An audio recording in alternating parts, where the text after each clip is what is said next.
Welcome to Profiles in Eccentricity, a show about weirdos. With your hosts, John Fahey, Aaron Peter, and Matt Brousseau.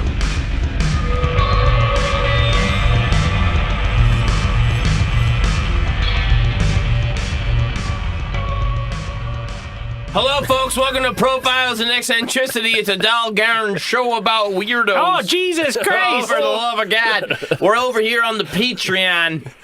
I'm over here with the most gorgeous man under the sun. I don't care what his name is, but his name's Aaron Joseph Peter. How you doing, Aaron? I'm doing fucking great. I'm all chopped up. The Learjet's chopped up. The sea urchin ceviche is falling all over the place. We got David fucking Sharp here in the studio. David Sharp. David Sharp.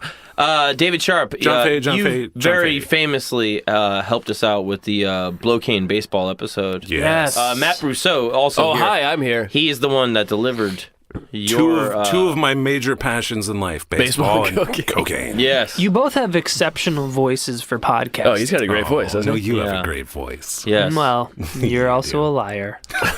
Yeah, you guys are both liars. But Wait, yeah, go on. you're both silky voiced angels. Yes. If you're gonna lie, it helps to have a silky voice. David Sharp, very wonderful comedian, Yes. great friend of the show. Thank you for being here. Thank you for having me on the only good podcast. All of them. Yeah. Cereal, shit, Garbage. everything from Parcast. It's like a goldfish shit. Like after you've been swallowing goldfish. Did you listen to Shit Town? S-Town? Garbage compared to this. I guess. It is a pile of S compared to this. Yeah. Wait, I want to ask you, what did you? Because I was at one of my favorite bars downtown, Ham and Eggs, and I was reading a Playboy magazine that they had put on the bar. Okay. Thank you, Jillian, fan of the show, who she covered the bar in Playboys that night. Hey. Because one of her things is she likes to make collages out of the tits of Playboys. Yeah. And so it's one of those fun tricks where you open a Playboy and all the tits are cut out. All right. Oh, that's fun. Hey. But You got to read for the articles. the main article was right after Len Bias died, and it was all about cocaine and drugs and sports. Yeah. And I messaged Sharp because we were talking about episodes, and I was like, Sharp, this has to be an episode, drugs and sports. Yeah. And he said, I'm actually listening to Pittsburgh Cocaine 7 right now. I consume a lot of audiobook content. Yeah. Thanks And- to Audible and the LA County Libraries. who you yes. Can, you can just get it for free. From such them. a good library. Now, was it the documentary that was called Unbiased? Yes. Right. Yes, I didn't pay any attention to that. I went straight. I listened to the audiobook that you sent me, David. Thank you. And then I realized I hate listening to things. What? So I bought the book itself and read it on my Kindle. You're a producer of audio media. Well, there's a reason I am not good at it. I just have this image of you at a bar, like reading through a Playboy, and you're like, you open it to the centerfold, and the tits are cut out. You're like, what the fuck? And like right where the tits used to be, it says cocaine, and you're like, oh, Wait a minute here. okay, interesting. I wanted to tell you guys this thing from my week today that happened, which was I was talking about in the previous episode that we released publicly, not to the hardcore piss fetishists, about the pedophile stuff with the Malcolm McLaren? No. With You have to narrow it down more. With the pedophile stuff with the straight edge band. Oh, yes. And I was looking up stuff about like NAMBLA and shit like that, and I was telling you, I was like, I found out Allen Ginsberg, very famous B poet, the defender of NAMBLA, even though he was in a lifelong gay relationship with a man. He said he was, basically married to this man and stuff like that. But he was like, he was defending NAMBLA, where he was like, "Yeah, what are you gonna say? You don't love boys? Anybody that he said, have you had him?" He said anybody that's a little bit human loves boys, right? That was Anybody that's human, a little bit human, a little bit human, yeah, loves boys. Yeah, nobody that's totally human. right, exactly. So how does this tie into your week, John? Well, so then I was looking. So then I go down this rabbit hole of Wikipedia of NAMBLA and stuff. And Wait, is this a private browsing session or is this Firefox? No, well, it's not private anymore. Do you have a Tor browser? I'm telling you what's going on.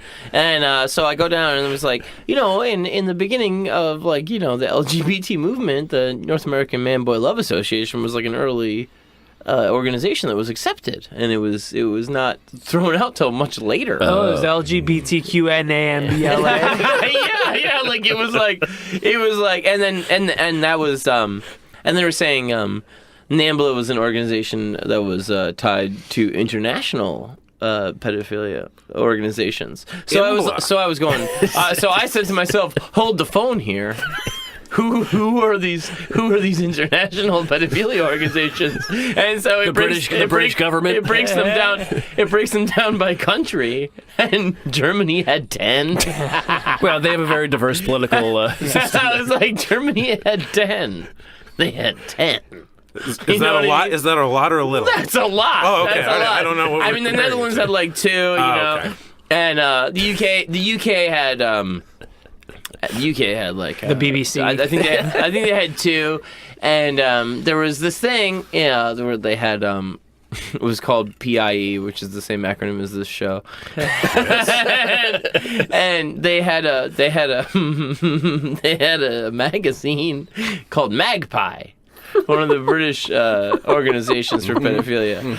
Another bird. A name Chicken. after a bird. That's And right. so and there was a documentary in 1994 called Chicken Hawk, which was all about, it was just identifying NAMBLA, and it was like very impartial, and it was kind of letting NAMBLA hang themselves in the documentary. But I went down this rabbit hole of stuff, and I was like, Magpie. I was like, this is a magazine that was out in the UK for pedophiles, and I was like, how crazy would this be? Because this is like we were talking about in the Malcolm McLaren episode, like if Chicken became an actual magazine, can you imagine what it would be like? And so then I end up on eBay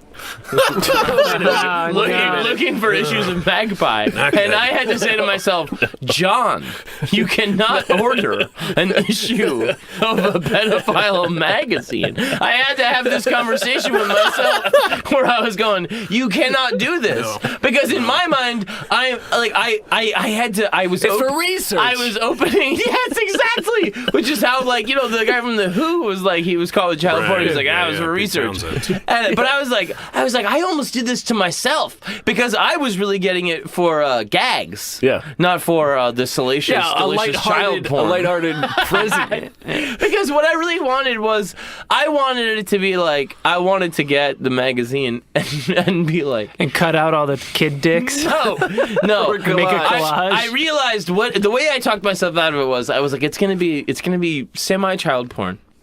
And or at least child erotica literature or something like that. Mm-hmm. But what I really wanted was like the side articles of like what songs we like right now. I was like, I want to hear the top 10 list of a good guac recipe. Yes, exactly. I wanted all that. I was like, I wanted to see the extra articles of what pedophiles, what music do they like? Yes, exactly. How to keep your skin looking as young as your victims. And I was having this argument within myself where I was like, no, but it's funny. It's like, no, you can't do that. You can't get it because you will become.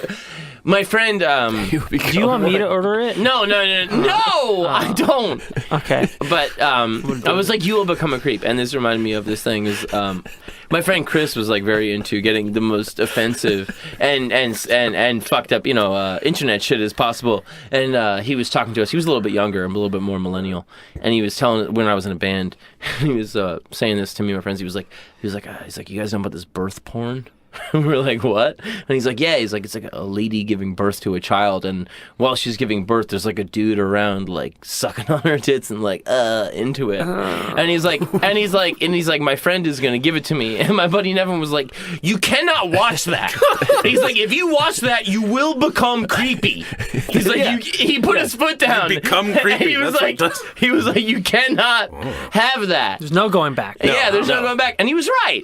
You can't do that. No. The moment you watch it, you've watched it. Yeah. There's not like There's no one. Yeah. And it's like heroin. It only takes once, dude. Yeah. Right, and you can watch it just for the sake of internet, insanity, like Mr. Hands or whatever. Any fucked up shit you want to see for the sake of that was where he was coming from. He was like, I just want to see this. Yeah, but he's like, no. At a certain point, you are watching like the pedophile porn of pedophile porn. Well, it's like that. The notion of what I mean? there's like I feel like that's this alchemical thing, like a symbol that drives you mad. Saying something so spectacular that you're forever gone. Right. And I think watching a woman giving birth while getting her nipples twisted is probably one of those. There's no going back. But I did have to talk myself out of trying to like locate one of these magazines because I was like, no, you will be a psycho. You will be touched by creepiness if you. Yeah. Especially, who am I buying this from? Some guy that still owns one? Yeah. You know what I mean? Like, I think you're buying it from the FBI.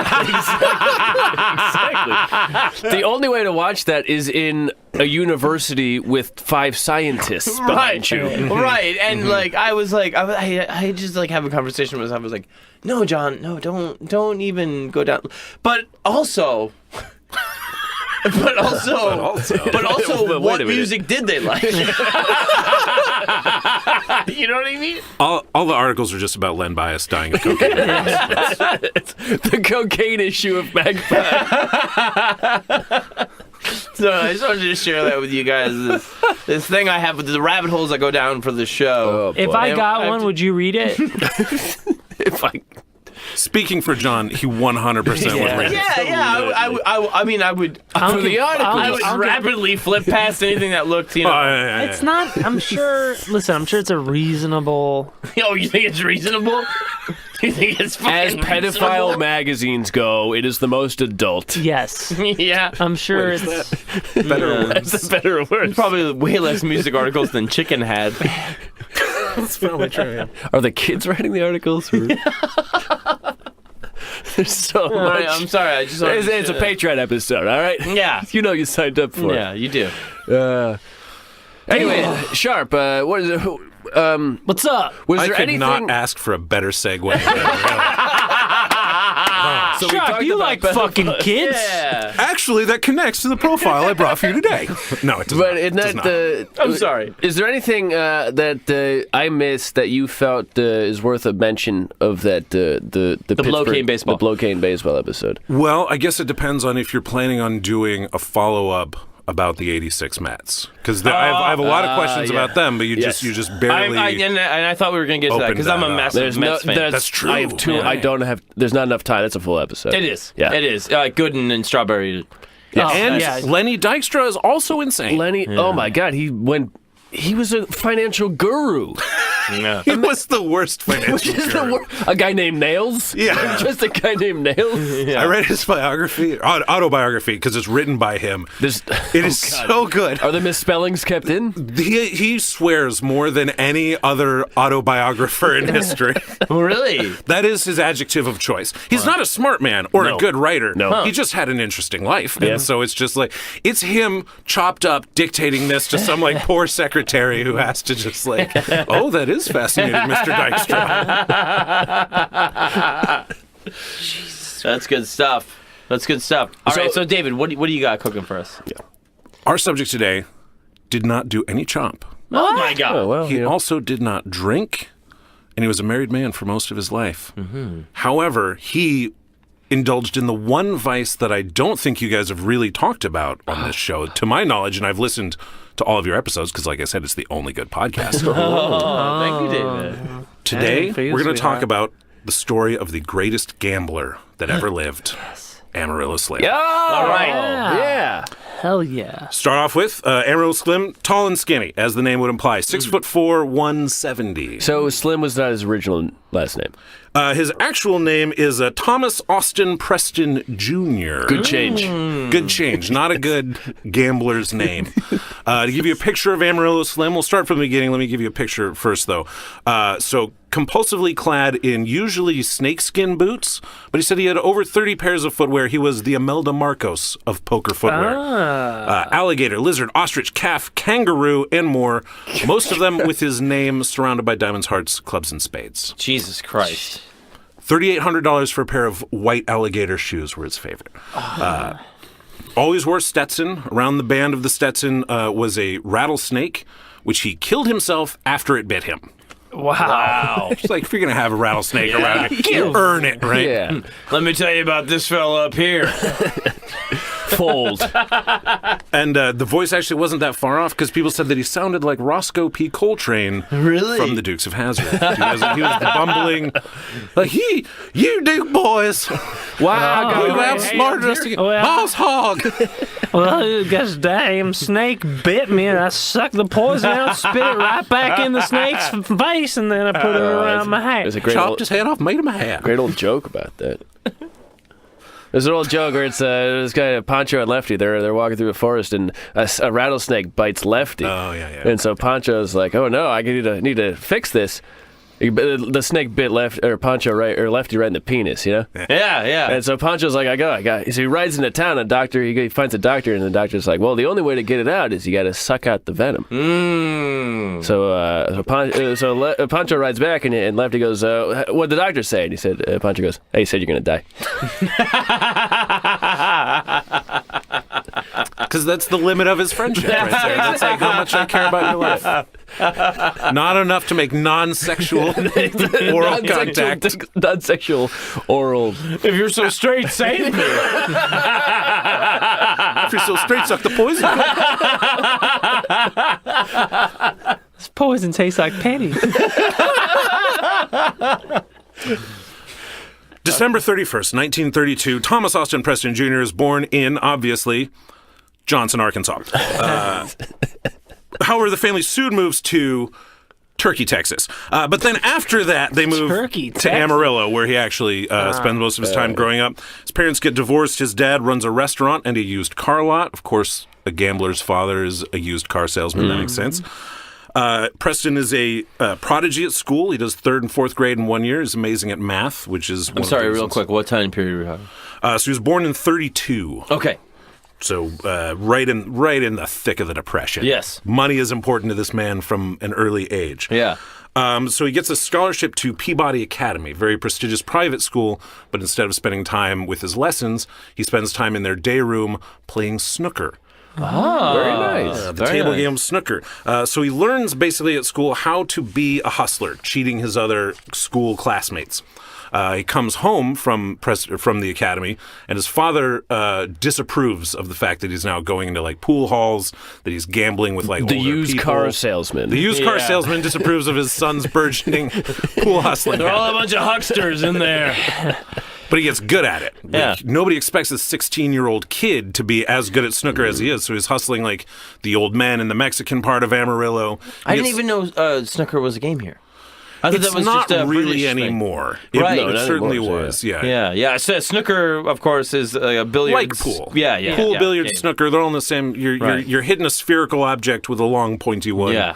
Directing its trajectory Right. So it's a billiards in game. some way. When I lived in Ireland, people would watch it on TV like Snooker. almost like it was the Super Bowl. They were like fucking mental into it. It was Mental. it was not Mental might. the fucking mental. Mental. But it was like it was bigger than you would say like watching poker on TV. You know what I mean? Yeah. Like it was a real sport to watch. And it used to be more popular here too, but for whatever reason, we decided that pool was our game here, and snooker and billiards stayed more European. Yeah. But they still played very much at the time, so much so that a couple of the local boss gamblers named Elmer Hunky and John Kuykendall, they run the local craps game, but they hear about this 16-year-old kid who's hustling everyone at pool, and they go to him, or at snooker, sorry, and they go to him and they say, how would you like to make some real money? and they take him to a neighboring town to play the neighboring town's champ. And they get great odds on him because he's just this punk 16-year-old kid. And they go and they beat the hell out of this 23-year-old rich kid named Bobby Turner. His backers pull him aside beforehand, like, "Are you sure that you can beat this guy?" And Slim is super cocky. He's like, "As sure as fat meets greasy." And then they just thrash the kid. Yeah. He makes $800 that first trip, which at the time would be about $8,000 today. Wow. He said he'd never seen a $100 bill in his life. But Jesus. this is the first time, and so obviously he's hooked. Yeah. This is his life now. They start pulling him out of school to go run these hustling things. Who's here for him? Oh, it's his two dads. yeah. We're his dads. Yeah. We're his dads. Yeah. He's real sick. We're real progressive, like. But they find out about this match that's in New Mexico, so he'd be gone for a couple days. And so he has to get permission from his father. And this is the guy that was like chasing him out of pool halls a couple months ago. But he goes to his dad and he explains to him that he wants to be excused from school, so he can go to New Mexico to gamble at snooker. And his dad is real quiet for a minute, and he says, "Well, are you any good?" Oh. And his answer is, "I've got over $1,000 of cash in my pocket right now." And his dad says, "Okay. Whose is it?" And he finally convinces him that the money is his, that he won it playing pool, and so his dad signs the permission slip and lets him go to New Mexico to hustle pool. Wow. Good dad. That's good. Good dad. Good What dad. happened to the other 7?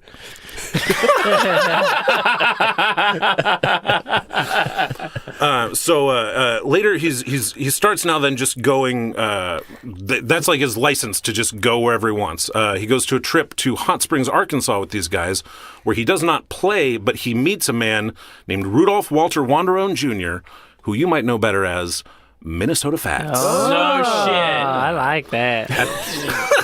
At the time, it was just New York Fats, because The Hustler hadn't come out yet, and Minnesota Fats is the character in The Hustler based off of New York Fats. No shit. But eventually, despite the fact that he'd never been to Minnesota, Minnesota Fats started going by Minnesota Fats just because that's how he was known. He didn't even like the movie. He hated the movie because it portrayed him as like this bad guy. Right. But when he realized that people would gamble with him and basically you give that him guy. crazy I'll play a game of pool with you, mister. Sure. Hey, say, are you that scumbag? Hey, you want to come play? Hey, can I lose all my life savings to you? You're Well, famous. if you insist. That's a good alibi, though. They're like, "Have you been to Minnesota?" No. Yeah. I'm just fat. That's just yeah. Minnesota Fats is such a better name. It Yeah. really is. Yeah. New York Fats. It doesn't. New York Fats sounds like a bad bowling team or something. We're the New York Fats. New York Fats. Hustler, great movie, still holds up. Yes. Still holds up, definitely. Paul Newman. Paul Newman. Piper Laurie, right? Or is it Eva St. Clair? Anyway. Either. Eva Marie Saint. Eva Marie Saint, yeah. Way off on all. Good guesses, David. Oh, it's Naomi Watts. That's what it is. Yeah. The Matrix. No. What? So he doesn't play Fats, but Fats gives young Thomas Austin Preston 3 pieces of advice. 1, the more you make someone want to beat you, the more likely he is to get emotional and to think with his ego rather than his brain. So that's why gamblers will sometimes piss you off and be real jerks, because then you're thinking with your ego and you do stupid stuff. Number 2, sheep will make an awful lot of sweaters, but only one coat.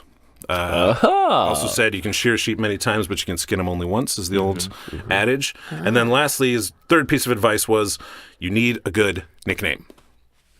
So the creative type that he was, Thomas Austin Preston decides that he's just going to steal New York Fats' formula and be Amarillo Slim. I never put that together. I've got a place and a physical characteristic.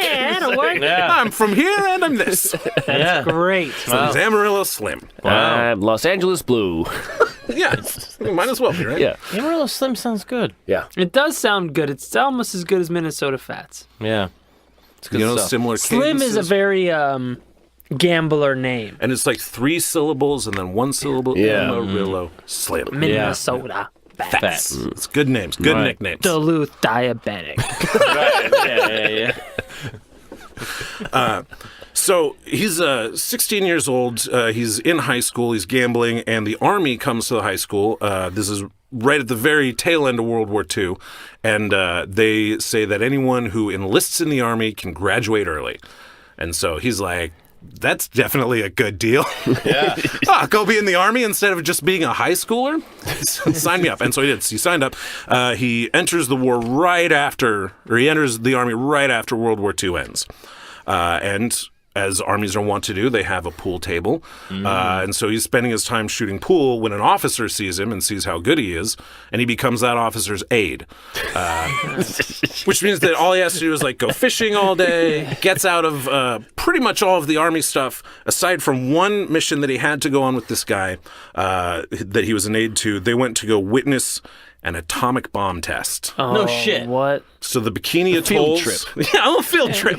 Yeah. Where you sunscreen? A lot. SPF 1 billion. One A-bomb. They took him to the Bikini Atolls and they watched the I'm just a Bikini pool player. Atoll tests from like... I'm sorry. I like shooting pool. Watch the destruction. Complete annihilation. Hey kid, you're pretty good at this game. You want to go see the absolute destruction on a biblical level? It's like billiards, but different. Yeah. On the other hand, how can you be scared on a poker table after seeing that, Yeah. right? Yeah. Like, you know the vastness of Sure. destruction, so why are Sure. you scared of drawing to an inside screen? Yeah. You know how you smash like two balls together? We do that with like molecules. Yeah. See the result. Yeah. That's exactly how Robert Oppenheimer talked. Now Spot on Oppenheimer impression. Now I am become Smashed in atoms. the destroyer of worlds. You think these atoms are going to smash? These atoms are gonna smash These atoms are totally themselves. going to smash. Get behind the 8 ball. So in the Army, he's playing poker, he's running a craps game, he's taking book on sports, and he's shooting pool. And he does so well gambling that when he leaves the Army, he is a millionaire. Whoa. A 19-year-old millionaire in 1940s money. Wow. Jesus Christ. Yeah. He says that he'd go to a theater and he'd bring a girl and just buy out the whole front row just as like a show of power. He also says that he was broke like a year after in the military, having lost it all gambling.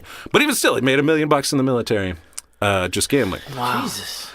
Then at a stag dance, he meets a young lady by the name of Helen Elizabeth Byler. She's there as a date with one of his friends. Slim does not care about this. He says that he thinks she is as pretty as a speckled pup under a red wagon.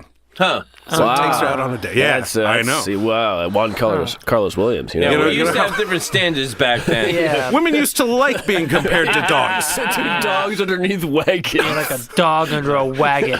No, you're not like a dog, like, not near a wagon. Yeah, but You're as like, pretty as a dog underneath the wagon. yeah, the roadkill. Hey, you're totally misconstruing what I'm trying to say. You ever seen an A-bomb drop? Change the subject. Yeah, red wagons are hot. Anyway, if you could imagine a dog that was blown to smithereens by a fucking neutron, that's what you look like. Oh, you're as pretty as watching the siding of a house explode backwards in a shockwave of... Oh, you stop. Oh, you do go on. He loves me, I know. He flatters so. But so they start getting a little serious, he and Helen Elizabeth Byler, and he knows that she's the woman for him when he says, I need to leave to go to Odessa so that I can book a high school football game. And she says, sure, that's fine. Make book. I'm sorry, I just spoke to a lot of comedians. Yeah. Room full of comedians. Who's booking this high school football game? Odessa. What's this, I can do 5 minutes at halftime? Do I get a drink ticket? Or? No, this is Texas, you know, so they Right. love their high school football. They'll Yeah. gamble like crazy. He needs to go to Odessa so he can make book on this game. And she doesn't give him a hard time about it, so he says, fine, we're married now. That's beautiful. He buys a house in Amarillo, makes that his home base forever, has a little son named Thomas Preston Jr., but they call him Bunky. Bunky. Bunky. Don't know why? That's his name. Why not?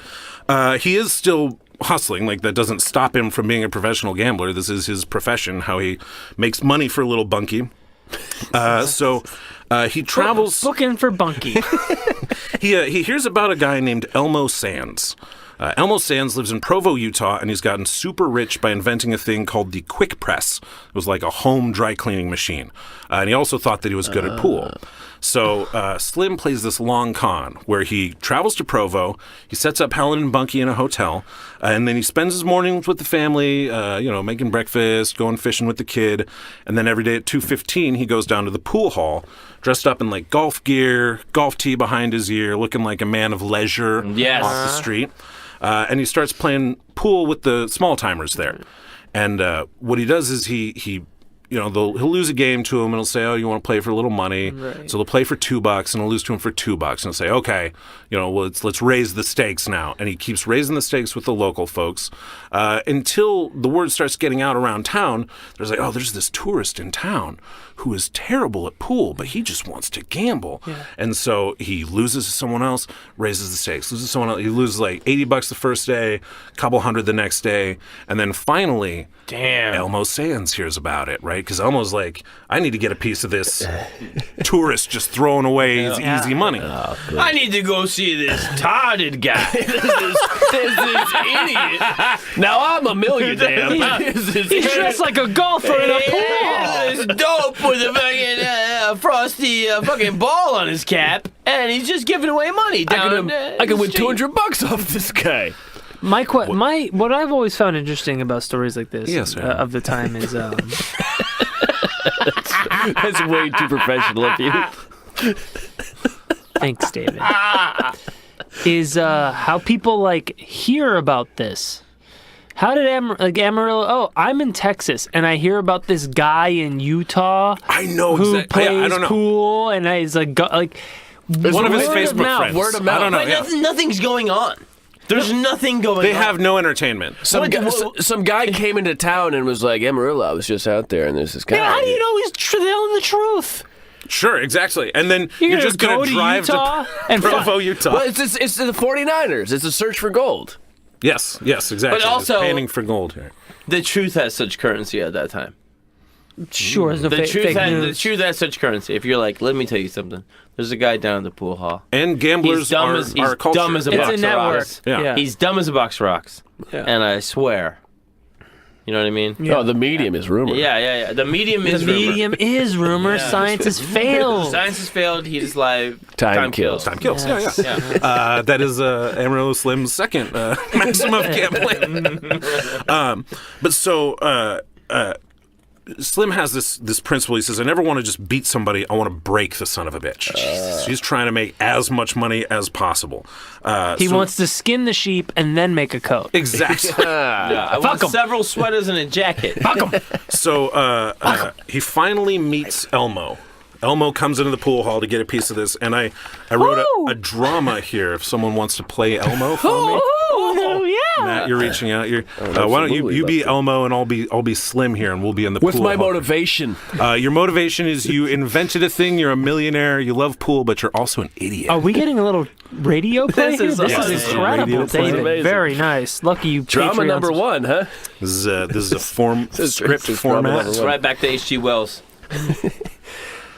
I hear you've been helping the local economy, young man. Are you a good player? I thought I was, but maybe I'm not. I'm the fourth best player in Tulia, Texas. Well, I'm a pretty good player myself. You want to play some? I'll say, mister, don't you realize I'm more than a $300 loser around here? What are you trying to say? I'm not looking to play no $20 pool. You know somebody around these parts that'll give me a game? Now, wait a minute. I'm not a $20 player either. What do you want to play for? I'm not on a budget. Make me feel it. What about 200 game? I'm afraid you're a shark. I reckon you're a better player than these boys were. Well, what do you want? I want you to give me 26 a game, and I want to play for $400 a game. Hey. So what? Scene. Thank you. $400. So $400 a game. So now he's up to not only is he up to $400 a game, but he's got the guy giving him 26 balls. Now I don't know. They're playing one pocket pool, which is a derivation where you get one pocket, they get one pocket. You're shooting all your balls toward that pocket. I don't know what giving somebody 26 balls means exactly, but the way Slim describes it is the world champion couldn't beat me if he gave me 18 balls, and here was this guy giving me 26 when he couldn't beat me if I had been giving him balls. Right, so it's like handicap. Right. Yeah, exactly. Well, exactly. There's you each get 7 balls in a normal rack. I think it's 7 balls or maybe eight balls each. I think the 8 ball is in play. Yes, you have so the 8 balls first in one play. to sink the 8 ball. So I guess you just keep re-racking every time. You make it, and you keep re-racking, and... Yeah, so wherever you define your terms for the match, and there's some negotiation about this, but the bottom line is that not only has he gotten to play for the stakes that he want, but this guy that Slim is clearly better than is now giving Slim the handicap. So that's part of the his skill is convincing the guy. Exactly. Right, the it's con, Yeah. the hustle. So is, he's more than a gambler. He's also a good con man. Exactly. Yeah. He's both the best at this game, but also the best at convincing people to put themselves in a position to lose to him at this game. But he's also put a lot of shit down. He's lost a lot to He's get lost a lot of there. money. he's to like make 3 it. days Yeah. and several $100s in now. Yeah. And he had to wear that golfing outfit. But That hurts. Dressed like a golfer. Checkered pants. I mean, Polo come shirt. on. The whole shit. But so what he does is he starts beating Sands by just a little bit. So like he's beating him at 26 points by he'll win 2 and lose 1. Win 2, lose 1. Right. Until the point where he says, I got to go, but I can come back and play tomorrow if you want. And so he gives Elmer a night to ruminate on what happened. And when they come back the next day, Elmer's like, okay, I'll keep playing with you, but now we're going to play for some real money. We're going to play $1,000 a game, and I'm only giving you 22 points. And so, Oh, man. Oh, nuts. Oh, shit. Please don't throw me into the briar patch. And so they play again, and Slim keeps doing this to him. He keeps lowering the point and raising the stakes until he finally just busts Elmer Sands. He says he won't give the specific figure, but let's just say by the time I was giving him a spot, about the only thing I didn't own was his chain of quick press cleaners. Took him for everything except for his invention, basically. Damn. Didn't want the patent. Yeah. Wait, he didn't want it? He did not take his cleaners. But was that the game? Was that what he was after? He was after all of his money. He just and so okay. So he wanted was to beat not after. Once I they were thought playing when you for started $1,000 telling this, again. I thought you were saying he was He after. signs over the patent. I thought he was after. That's a lot of Yeah. paperwork. No, he just wants money. It's just, Yeah. he just All right. Okay. Actually, he does. That would be too much work. He doesn't want that. he doesn't want to run a business. He just Hire a wants. lawyer. Yeah. That's like a real job. Yeah, that's not He's a work. professional gambler. But also, it's getting harder and harder for him to be able to play pool because everyone knows who Amarillo Slim is now. He's a known commodity. He's always wearing a hat with a rattlesnake And killed on it. Yeah, it says Amarillo Slim right on It says his name on his boots. But so he Are makes those a ostrich feet?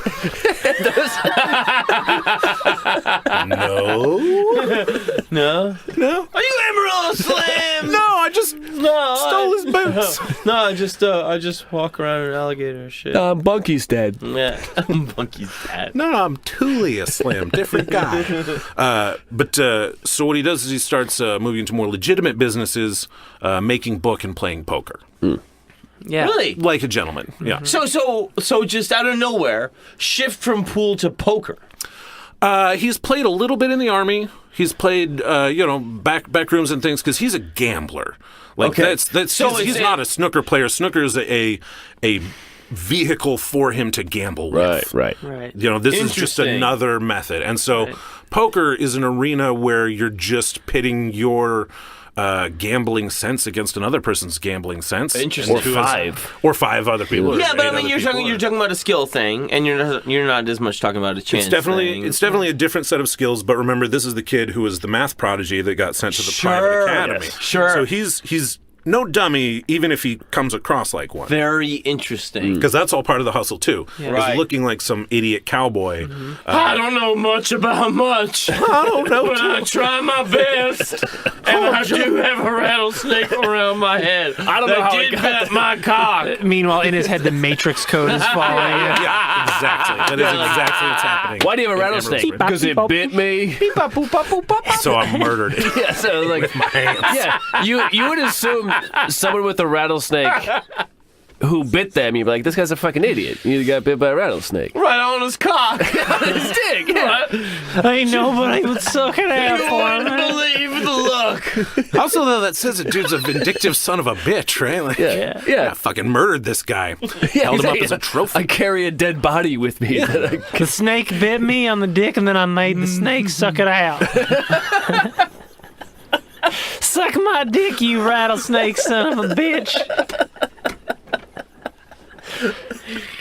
I then I fucked it, and then I put it on my hat. Did you read his biography? I was getting to that part. I was chain of dry cleaners.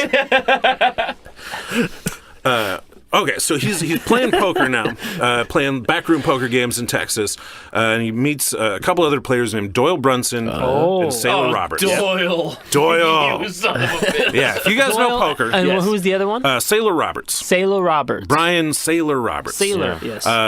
Doyle is the more famous of those names if you know poker at all.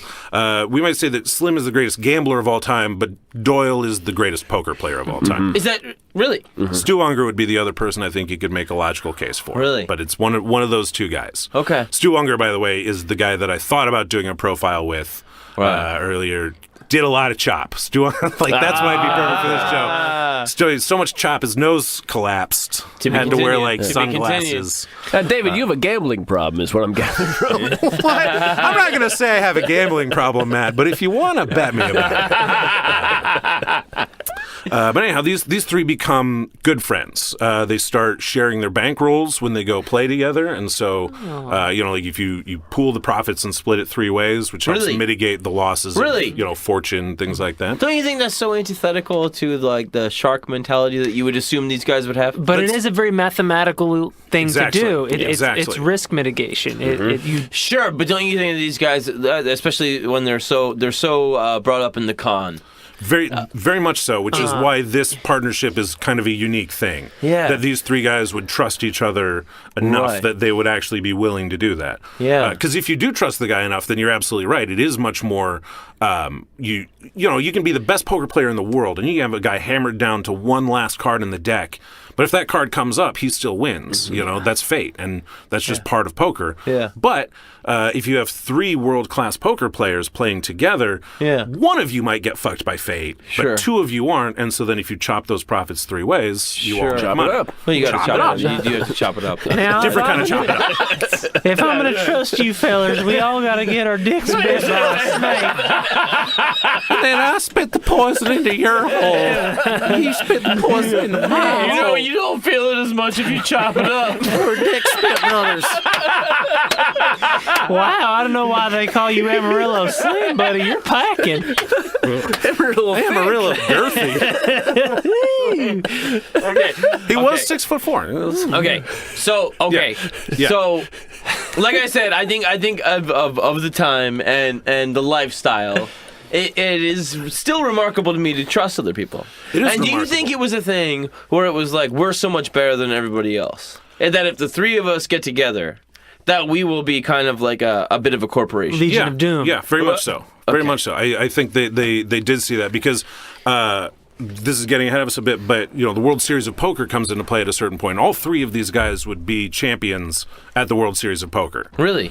But also that might be because they play together all the time too. That we were talking about this earlier, talking about why Brazil was so good at soccer was because they had this game futsal that's this like tiny little incubator for soccer talent. Yes. So they have the three most talented poker players in Texas that did nothing but gamble together, go then stay in a hotel room together and talk about the games, talk about strategy, and that's what made them all better was by talking to other geniuses in the specific field. Right. And so they all become better. They have four rules, or rather four things you have to do to make money to be a road gambler. The first one is you got to find a game. Second one is you got to beat the game. Third thing is you got to not get arrested. These are all very, very good rules. And then the fourth thing is you got to not get robbed. It's simple. Yeah, it's simple. And the funny thing is that you think, gambling at poker, all you got to do is be good at poker. And well, no, that's 1 out of 4 things you got to be good at. Hey, fella, have you found a game yet? I'll be so good as soon as I do. Yeah, you can't be good at poker. If I can find a game, I'll tell you something. The best there is. I found a snake.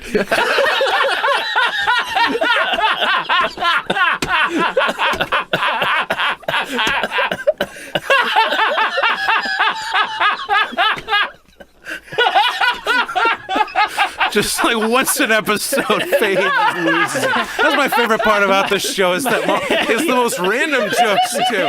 Who knows why? That's my favorite thing is getting John. That's my favorite thing in the like world. in the special part of his heart. Look at him flip out. I'm gonna give you a heart attack one day. 2 on a flagpole. Man dies recording snake. podcast. Snake bit me straight in the heart. Find a game. Beat the game. Fun game. Avoid a snake. Don't get arrested. Don't get robbed. Don't get bit on the snake. So they're also making book, but the book making operation gets busted by the cops several times. It's just a misdemeanor, so just pay the fines. So they're just keep booking doing like local sports events or something like that? Exactly. Baseball, at the time, horse racing. God, word of Football, I mouth. guess. Word of mouth must. I mean, that really is just. You don't underestimate the power of word of mouth because like That was the paper. That was all they It had was back stronger then. than the paper. And, gambling. It's like, I mean, what's going on at the fucking diner is like, that's the paper. The paper is like the apologist bullshit. Right. But like right. word of mouth back then is like the whole fucking deal. Let me tell you, there's this guy down there, he was been bitten the cock by a fucking snake, and he's dying to give you all his money. Right. You know what I mean? He just can't, he can't help himself. So go play him in pool. You know? Yeah. And I'm sure like certain locations are kind of these nexuses of. If you're playing a poker game, then you're with a group of gamblers. You're shooting the shit in between hands, and they're telling you And isn't about. that still the same way even with poker? Yeah, Poker people know. Somewhat, but also, now there's the internet and there's legalized But casinos underground poker, everywhere. underground poker people still know. Yeah, you just, instead of telling people when you see them, you just text them. But you do. You just text your buddies. Be like, poker game tonight, here's the place, here's the stakes. Yeah. Is there a topless waitress? Only at some of the games. No You have to talk to the right people. Wink. Cool. But like back then it wouldn't be poker with friends. It would be like there's a poker game here. It's words with friends.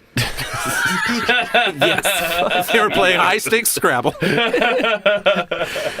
yeah, so like it'd just be like there's one game in town. Exactly. You have to go here, and anybody. Yeah, could... go to the back of this bar, and Yeah. there's every Tuesday night Right. there will be this game. They're going to be playing low ball for $1, $2, whatever. And so then to meet there, and then everybody shares your gambling stories where the next poker game is going to be. Right. et Who's cetera. doing what? Yeah. But The rules. So- the rules. the rules, easier said than done. Not getting robbed, not getting arrested, and everything. Yes. Everybody kept a gun on them. Slim had a pearl-handled .38 that he kept in his pocket in every poker game. One game he goes down to Atlanta, and Sailor and Doyle don't go with him. He's just by himself. Wins about $100,000. Goes back to his hotel room. He's hanging out. Wait, so was that cash? So he had $100,000 $100,000 cash. cash. Jesus Christ! This is one of the beauties and the problems with cash. Yes. One, no one can trace it. Who knows where it came Yes. from? Right, Two, right. if Yeah. someone Who's takes to it say? from you, it's gone. It's gone. Nobody knows. So he's sitting in bed. He's watching TV, and he hears something going on with the door. And before he can grab his .38, a gang of marauders has picked the door, kicked it open, and grabbed Slim. They take him into the bathroom, and they wire him up. They don't tie him with rope, they tie him with wire so that he can't struggle. Exactly. The more you struggle, it just cuts deeper and deeper into your skin. So he just has to lay there. They gag him. They take his money. They take his pearl-handled revolver. They take his Stetson, not the rattlesnake one. They take everything that he's got, and they leave him there. And they say, we'll call the hotel in an hour. Once we're far enough away, we'll call the hotel. They never call the We're hotel. real sorry, Slim. We'll call the hotel in about 1 hour. If we remember. And they don't remember. They just leave him there in the bathtub for the What if maid they to find him. genuinely forgot? Oh, shit, we forgot to go. Oh, is it Tuesday? I feel so bad. Still in there? Oh, we were there on Wednesday last week. Poor guy. I'll apologize next time I see him. If I see him again. Jesus. But the maid has to come find him. And so she finds him. She doesn't even let him out, though. She sees a bloody, naked man in a bathtub. And so she runs and Yeah, gets I would lock the door, too. I wouldn't. Yeah. Yeah, exactly. Is that his kink? Is this what he's into? That's what he wants. I like getting wired up and being found by hotel maids. That's just my thing. Listen, this guy's about to nut down there. She has to call the cops to come and, cut his wires and ask him what happened, and he won't talk. They're like, Right. they're like, so how much? Cops told me, you want to talk to pigs. Like, how much money did they steal? He's like, he didn't steal any money. They stole all his money, but he won't. He just won't tell, as the Georgia Bureau of Investigation (GBI), he just won't tell the GBI how many people it was, how much money they took. GBI. Yeah. And he probably Pre-FBI. No, different a organization. lot of states have their own bureaus of investigation. Really? Yeah. At least Okay. certainly in that time. And Georgia is one of the big ones. It's like GBI. No for shit. whatever reason. Yeah. And he was just like, nothing, slut. What's up? yeah. I he said don't like have that. no money. I mean, he probably even knows who If you it buy a was. snake, I bit my dick. He probably knew who it was. And if he I want doesn't you to know launch an who, investigation about that snake, slut. he doesn't know who the exact people were, he knows who hired them. Yeah. But he just doesn't give up the name. He doesn't go fuck with them. Because he's a gambler, and that's just not the culture. That is that is the Right. code. Yeah. That's the Very interesting, David. That was part 5 of the code. That's part 5 to the code. Don't fucking narc. Yeah. But so, like I said earlier, they keep playing poker. He comes out of that okay. He's got scars from the wires all over his He body. turned that wire into a bracelet. Yep. Turned it into a belt. Wear it everywhere I go. But 1970, a thing called the World Series of Poker starts. Yeah. Binion's horseshoe. It's not there anymore. Are you saying it didn't start with ESPN in 2000? Yeah. Actually, Chris Moneymaker was not the first poker champion. The Unabomber, Jennifer Funny. Tilly. Yeah, Jennifer Tilly, not one of the originators of the game. Are you sure? I've heard she's good. I've heard. I Yeah. don't No, know. she is good. Nice people. But so Nice people. another Texas legend named Johnny Moss wins the first two, but then Slim wins the third World Series of Poker, which he gets a lot more celebrity for it because Johnny Moss was like an old guy at the time. People didn't know who he was. He's also kind of a racist, illiterate asshole, as many poker players were at the time. Yeah. And Give me so, the Greek. And so Slim is this like charismatic poker celebrity all of a sudden, which just makes him richer because now people want to gamble in all kinds of different ways with him. Also, one of the things that happens to him is that Kenny Rogers comes up to him one day and says, "Hey, Amarillo, I wrote this song. I was wondering if I could run it by you to get like a real gambler's opinion of the song." No fucking way. And this song is The Gambler. Gambler. Right. And Amarillo Slim will tell you that he helped Kenny Rogers write the lyrics for that song. Right. How accurate is that? I don't know. He might have. Well, they're very advanced lyrics. Let's be fair. You have to know when to hold them. But you also have to know. You also know. Yeah, now, and where's the snake? Because you gotta watch out for snakes as well. What do you think? Again, Kenny was like, I got a line. It's you have to know when to hold them, and that's it. I don't know. You got anything? And then he wrote the rest of the song. Yeah, you gotta know when to choke the life out of the snake and make a bracelet out of the wire that's kept you in a bathtub. I also taught him how to make chicken. Amarillo's like, here's what you do. You start it on a train where you have a lonely soul confronting a gambler, and then the whole song is told through the story of the gambler on the train, and in the end he dies. It's a story song. It's a narrative. It's a hero's journey. That's also practical advice about gambling. You understand? It's about walking on ostriches. Also, I wrote it all down in this piece of paper. I'll just give it to you. I'll tell a couple stories of two of his more famous proposition gambles, and then we'll get out of here. So proposition gambling, in case you don't know, that's when somebody makes you a proposition. Could be anything. That's the like, I'll bet you $5 this, prop bets. If you're into the Super Bowl, that's like, who scores the first touchdown, that's a prop bet. So famous prop bets that Slim took part in were like, I bet you that I can pick which of these sugar cubes a fly is going to land on first. Now, he knew this because if you lick your thumb and touch one of the sugar cubes, that's the cube the fly's going to go to. Yeah. Because it activates the sugar, it smells it more. And Yeah. so he's got tons of little, like, tricky gambler things like this. I bet you if when he gets shot, JFK's head goes back into the left. Well, we're going to have to drive down to Dallas and watch it. I found this grassy knoll, the gravy. Amarillo Slim was the second shooter. Pearl Handed 38. So, you guys know who Bobby Riggs is? Yeah, He was a former Wimbledon the champion. tennis guy who who lost. He sucked. He did suck. Battle of the Sexes to Billie Jean King. Billie Jean King. He's a yes. former Wimbledon champion that was very misogynist, huge prick, also huge gambler that loved to gamble on table tennis. The classic game of ping pong. Oh, when you put it that way. Yeah, so, Chinese. he's no longer... Thank you. You fucking motherfucker! I saw you. Set it up. Knock it down. You have to know when to hold them. And now everyone's like one step too far. Yeah. Now, Wait. There we go. Who said that? Japanese. That's very Japanese of you. It was my Japanese guy being a Chinese. So anyhow, Slim knows that Riggs is a arrogant asshole that loves to gamble on ping pong. Right. And so he goes and he challenges Riggs to a match. He knows that Riggs is a better ping pong player than him.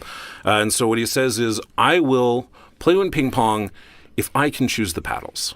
Oh, trouble. So they make a bet for $10,000. The next day, of course, $10,000. Why? This is a small bet for Slim at this point. Like he's won the World Series. People are coming up to him. This is a small bet for Slim.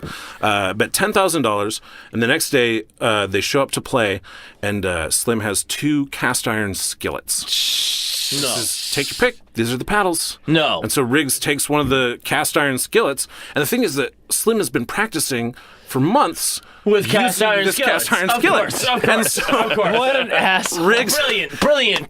can't catch up to I this. love that. Just for this exact amazing. moment. It is amazing. Slim beats him 21-8, wins $10,000. 21 to 8. He got 8 with a fucking He got it. Well, That's pretty good, he man. starts figuring it out. I know. He starts figuring it out, but by then it's too late. Yeah. Sure. But so word about this gets out in the gambling community, and so these other gamblers think that they're going to pull one over on Slim. And so they say, oh, word has it you're pretty good at ping pong. He says, well, yeah, but I have to be able to choose my paddles. And they say, that's fine. That's fine. We'll set up a match. You'll come. We'll play with whatever paddles you choose. And so he shows up, and these guys have imported a ping pong champion from Taiwan who's sitting there practicing with a cast iron skillet. So they've hired their own ringer to come learn the system, and Slim's like, okay, that's fine. And he goes over to the Coke machine, and he gets 2 bottles of Coke, and he pours them out, and he says, take your pick. And he hands those to the Shut up. Taiwanese ping pong Shut up. champion, because he's been practicing for a month with a fucking Coke bottle. That's so good. He doesn't know how to return with it, but he can serve with it. Yeah. And so the Taiwanese champion, if you know ping pong, you serve 5 times in a row. He can't land a single one. So it's 5-0 in favor of Slim by the time he even gets the ball, and then it's 10-0. And so by then the Chinese or the Taiwanese champion, he gets a couple on the next time, but he's just buried in a hole too far down at that point. Brilliant. And That so is that's an even bigger incredible. score. That is fucking incredible. He's a genius of gambling. Yes. He's Yeah. not just good at snooker, not just good at poker, but a genius of gambling. The medium is gambling. Yeah, medium's the gambling. medium is gambling. God, we're in the wrong fucking business. Wrong fucking business. All right, I'll tell one more Slim story Yay! here, but this is fun. this is a scary one. I like scary. So everything's Is there a going snake? good. Slim is actually there is. There's a snake called the Snake River. Which is in Idaho, and Slim is out there with his son doing some rafting, and the raft breaks. They get tossed in the water. Slim saves his son, but it's not like a real dramatic thing. It's just like, the boat capsized. I pulled him out of the water. Yeah. But the papers start making a heyday out of it. Poker player saves son in miraculous boating accident. And Slim's trying to downplay it, but other poker players are kind of making fun of him for it. One day he's approached by a guy named Jimmy the Greek Snyder, who is his antagonist in a way. He's Slim's enemy. There's a time Greek when motherfucker, motherfucker. Is this the famous Jimmy the Greek? yes, The Jimmy the Greek. Jimmy the Greek. That The was one who said that black athletes are naturally better because they were slaves. the same. Who is this guy? He's a famous gambler. Also, Oh, you don't know Jimmy the Greek? He was an odds No, do maker. you? Yeah. Who the fuck is he? He was most known for sports betting, and so he would be on like David Letterman and other shows, touting sports bets. Really? Was his I'm not famous thing. talking about race as much. Well, they didn't always he- ask him about yeah. that. They didn't ask him about it, but he threw it in there sometimes. Yeah. Really? Brought it up on his own Yeah. sometimes. Yes, that No was just shit. kind of Yeah. And then Let her be famously, like, like on Monday Night Football or Yes. something, he brought up his kind of eugenics theory. No of why shit. the American Yeah. black is. No shit. Yeah. Yeah. Everyone's given the one of these chop the neck side. No and he's just way. like, no, just hear me out on this one. Just hear me out. Hold on a sec, Howard Cosell. And that's why there's only white quarterbacks. Yeah. But so he's Slim's enemy. Okay, so he's Slim's enemy for why? So Jimmy the Greek got really drunk one time, lost a bunch of money to Slim, came to him the next day, asked him if he would forgive the debt. Slim wouldn't forgive it. And so Jimmy the Greek... And the game is the game. The game is the game. game. And also Slim doesn't drink. And so it's like he's not going to get any sympathy from a guy that's like, no, Sure, that was sure, your sure. choice. Like, Yeah, you yeah, did yeah. that to yourself. Yeah. Nobody made you do that. But, the Greek is also not like a logical dude. Like, that's just like, that's how he feels. As we learned. Except for all the eugenics shit you said. Now that makes perfect sense. We can all agree. Good science. Except for all the fine something there. science of the inferiority of various races. Like he's got something. But so... I don't believe that, Patreon. just to clarify. We are not pro-eugenics? We are mostly convinced that eugenics is bad. Yeah, but we're moving in that direction. 80%. But the jury's out. the all-white jury's out. Look, if Goebbels had been able to finish his work, we might know. We never got might to have gotten see it. answers. Did you say normal? Like Garfield? Yeah, normal. Normal? Like, genetic hey, the normal's experimenter. out. Normal. That's why Garfield was so angry. Okay. All right, I'm sorry. Garfield. All right, hold on, lasagna. So, Slim is playing poker in Binions against Kreskin, the amazing Kreskin. No. If he's so fucking psychic, how come you lost? Yeah. Exactly. You should be better at poker. But anyhow, Jimmy the Greek comes up to him in the middle of this match and he starts giving him a hard time about the Snake River incident with his kid. How do you give somebody a hard time? Oh, you saved your kid, you pussy. child, you loser. I'm happy you asked because now we have drama number 2. Hey! Can someone play? You want to play Jump Jimmy on. the Greek? Jump on. There you go. There you go. Ooh, he doesn't even know who Jimmy the Greek is. Do it good, John. Who am I? You're the Greek. Slim! If you were trying to kill yourself, why didn't you take a gun? What in the hell are you talking about, Demetrius? Well, it looks like... His real name. That's his real name. great. Jimmy the Greek is his good. American name. Well, it looks like you were some kind of daredevil or something trying to drown yourself in the Snake River. Wasn't nothing to it. Well, Slim, I guess you think you can go down the river of no return then. And carry you piggyback, Demetrius. I guess you think you could do it in the winter too? Hell, I could just ice skate down the whole thing. Are you arguing about Well, it? I guess I am. Post your money, cowboy. And scene. There you go. Wow. Too. I felt it. I felt it. So the Greek goads him into. I mean, you can keep that for your record. I would love The to. Greek Sign goads it. him into this bet about the Snake River before he even the River of No Return, rather, which actually I believe is a stretch of the Salmon River, also in Idaho. Did Evil for you try to jump raptors. that too? Not that I know of, but also Evil Try it out. Knievel and Slim gambled together frequently. So. Hey! All right, Nice bringing it around, bringing it timing, around. man. Hey, Oh. thanks. So he starts doing some research after they post their $25,000 bet. Starts doing some research about what exactly he just signed up for, and he finds out that this is like a bad river. The Greek actually went and found the most treacherous river that he could find, and he figured out when it would be most dangerous, which is at the winter, when the water levels are going to be down. It's just like jagged ice crags in the middle of the river. And so I don't know if the Greek was actually trying to kill him or if he didn't think that he would go through with it and he would just get to win the $25,000. I don't know. But Slim is not the type of guy to back down from a bet just because he thinks he might die. Sure. He calls the Idaho Fish and Game Commission about it to get some advice. What they say is you might as well go down the river in a coffin instead of a raft. Wow. There's some good Good advice. Wow. Good Probably line. safer. That spring, when the weather was nice, 3 rafters had died trying it. No. When the weather was nice. Wow. Yeah. So Slim's one saving grace is that he said that he stipulated that he could bring one person with him.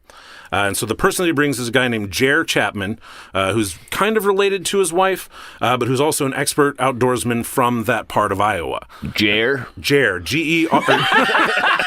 J-E-R-E. Yeah. I guess it could be Jerry. No, that's Jer. I think it's Jer. Jer. Yeah. Jarre. Jarre. It's outdoorsman. I thought you'd be bringing your traumatized son. No, this is Jer. Jer. No, it's Jer. Jer tries to talk him out of it, but when he can't do it, he agrees to go with Slim. He says, God you're bless probably going to die, going to but die. it'll be on my conscience if I don't go with you. Oh, Jer. So Way to Jer go, goes. buddy. Yes, I'll save you from the river, but... It's interesting that you guys are doing a French accent right now. What? Because the other secret weapon that Slim has is Jacques Cousteau. Shut up. Cousteau. Shut up. So he's been watching the undersea world of Jacques Cousteau, and he sees that they have these specialized wetsuits. So he just calls Cousteau. Yeah, give him a jangle. Can I have a specialized wetsuit? Which Mr. brings Cousteau, us please? to our final drama. Yes, yes, yes. I brought three. I wanted Jacques? you can be Jacques Cousteau. Here, and you know you Jacques Cousteau, you slut. Fuck yeah. I'm waiting on your go. The scene is Jacques Cousteau's Santa Monica workspace. I don't know what kind of his place. You know, his I imagine like a super villain Jacques lair. Cousteau's slut hut. That's very French of you. The scene is Jacques Cousteau's interior. Jacques Cousteau's Free bicycle? No money.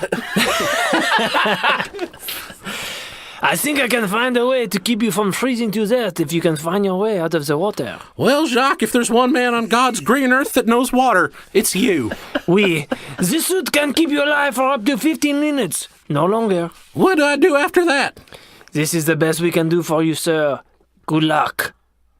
And scene. That's a quick one. Nice. Jacques Cousteau. I wanted to have a third one in there so that you each I got felt one. it. Very, Sons of very bitches. thoughtful around. of you.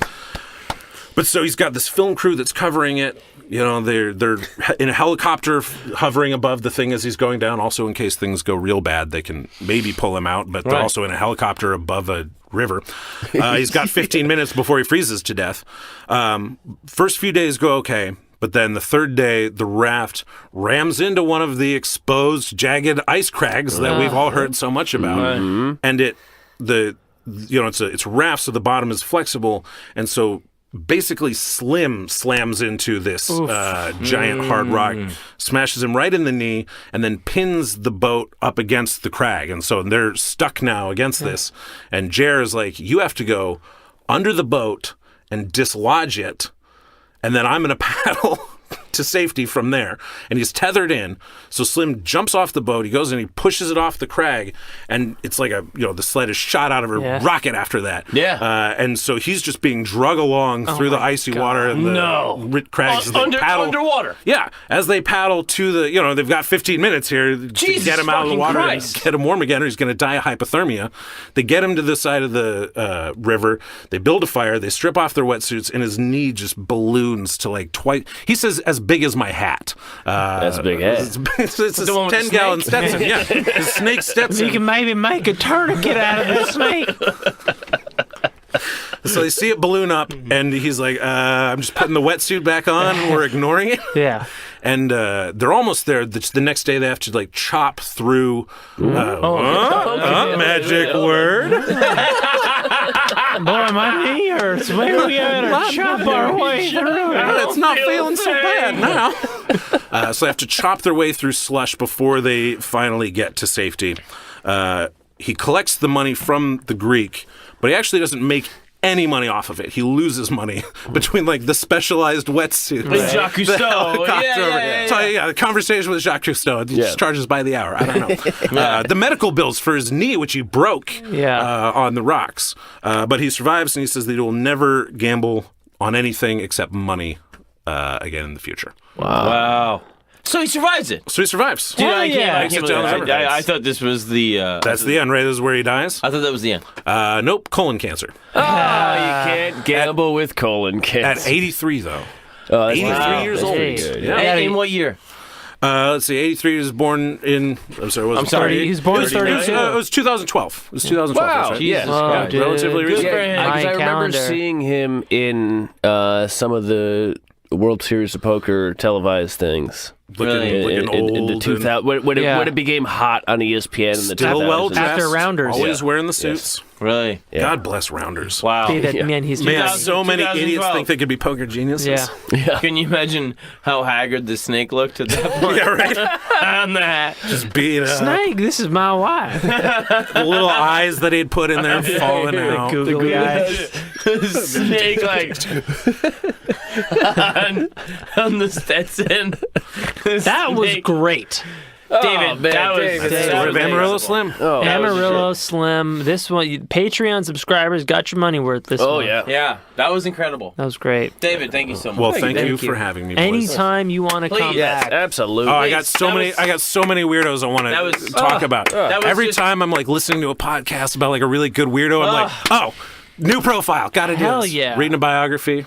That was incredible. Well, thank you, gentlemen. Thank you so much. That was you. great. Anytime. Everybody, I think we're about cooked right now. Oh, man, that was oof. David Sharp, you're an incredible man. Thank you, David Sharp, you want to plug anything?